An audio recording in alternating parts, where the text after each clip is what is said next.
वो तुर्क जो अल्परसलान की तरफ जा रहे थे उन पर और उनकी औरतों पर मुझे बताए बगैर तुम कैसे हमला कर सकते हो अमीर पोसान? सल्जूकी मेरे भी दुश्मन हैं। आपने उनके साथ अमन मुआहदे पर दस्तखत किया, इसका यह मतलब नहीं कि मैंने भी उनके साथ सुलह कर ली है। अगर मैं गलत हूं तो मुझे मुतनब्बे कर देना अमीर बोजान, लेकिन मुझे तो याद नहीं कि मैंने तुम्हारी लगाम को कब ढीला छोड़ा था। अगर मैंने ढीला छोड़ भी दिया था तो तुम्हारी गर्दन काटने के लिए ढीला छोड़ा था मैंने।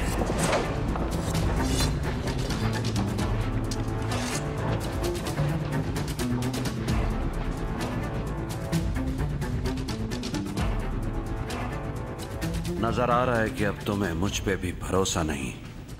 और मैं भी देख रहा हूं कि तुमने मुझसे भी जान छुड़ाने का फैसला कर ही लिया है।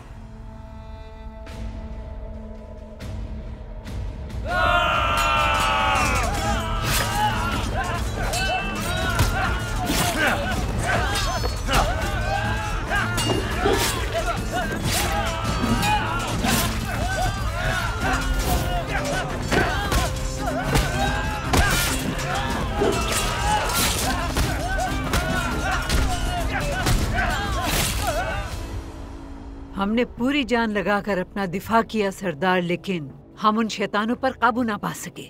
जैसे ही हमें लगा कि अब हम मजीद मुकाबला नहीं कर पाएंगे, अल्परसलान ने हमें आकर बचा लिया। लगता है कि वो बदला ले रहे हैं, क्योंकि हमने उनके आदमी को फांसी दे दी थी। उनके ना तो अमन के कवानीन हैं और ना ही जंग के कवानीन सरदार। ये करामती अपने बातिल और बिगड़े हुए अकायद के लिए किसी भी किस्म की बेहुदा हरबे इस्तेमाल करेंगे। यही वजह है, जैसा पहले भी किया गया, उनके सरों पर एक बार फिर कारी ज़र्ब लगाने की जरूरत है। ज़र्ब तो जरूर लगाई जाएगी हसन। जिन्होंने हमारी ख़वातीन और लड़कियों पर तलवार उठाई, उन्हें इसकी कीमत अदा करनी होगी। हमारी सफों में शामिल गद्दार, चाहे वो 7 सरों वाला अज़दाई क्यों ना हो, उसे हिसाब देना होगा। सबसे खतरनाक वो हैं जो भेड़ बकरियों के भेष में होते हैं, लेकिन दर हकीकत वो गीदड़ होते हैं।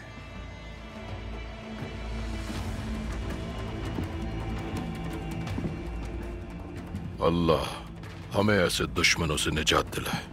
आमीन। कराचा जाओ, देखो तबीब का इलाज कहां तक पहुंचा। अक्जा खातून की सेहत भी दरियाफ्त करो।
तुम्हारा सफर यहीं तक था अमीर बोजान।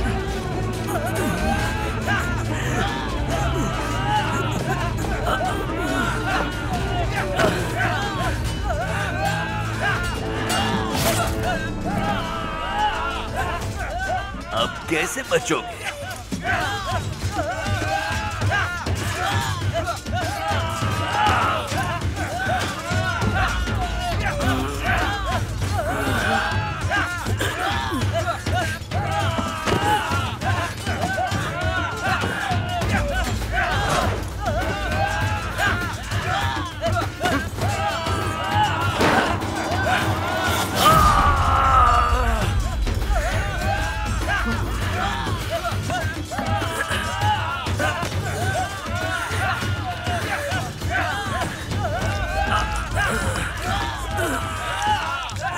क्या हुआ? तकलीफ हो रही है? तुम मुझसे कभी छुटकारा नहीं पा सकते। अब से तुम्हें बहुत मोहतात रहना होगा। टेकफोर्ड के कॉमनर्स।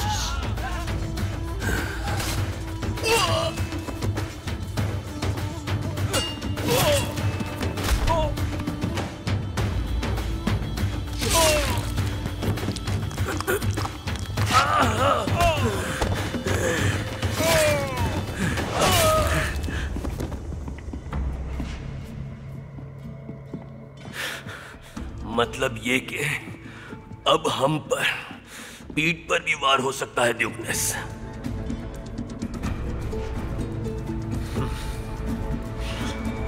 हाँ।